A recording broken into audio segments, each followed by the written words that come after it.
pagdinig ng Kamara ukol sa anti-dynasty or anti-political dynasty bill, aarangkada na sa Enero ng susunod na taon. Kasama mo sa balita si Radyoman Grace Mariano. RNN Live Report! Sa pagbabalik ng sesyon ng Kongreso sa ikatlong linggo ng Enero ng susunod na taon ay aarangkada na ang pagtalakay ng House Committee on Suffrage and Electoral Reforms ukol sa panukalang Anti-Political Dynasty Act.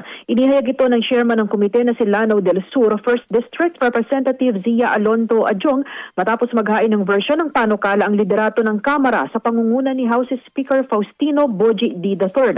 Ayon kay Adjong, sa ngayon ay 11 anti-political dynasty bills na ang nai-refer sa kanyang komite. The Speaker has already filed his version. So yun lang inaantay natin. So by January, I guess, that would be third week of January ang schedule natin. Para mag-start na tayo ng preliminary na discussion on the anti-political dynasty.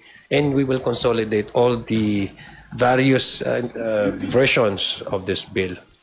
Di ni Adjong napapanahong talakayan ng panukalang batas upang magkaroon ng tamang kahulugan ang isang dynasty. Binanggit ni Adjong na plano ng komite na bumaba sa ground o direktang makipag-ugnayan sa mamamayan upang ito ay maipaunawa at malaman kung ano ang katanggap-tanggap na lalamanin ng panukala na dapat maisabatas. Kasama mo sa DCXL RMN Manila, Radyoman Grace Mariano, Tatak RMN.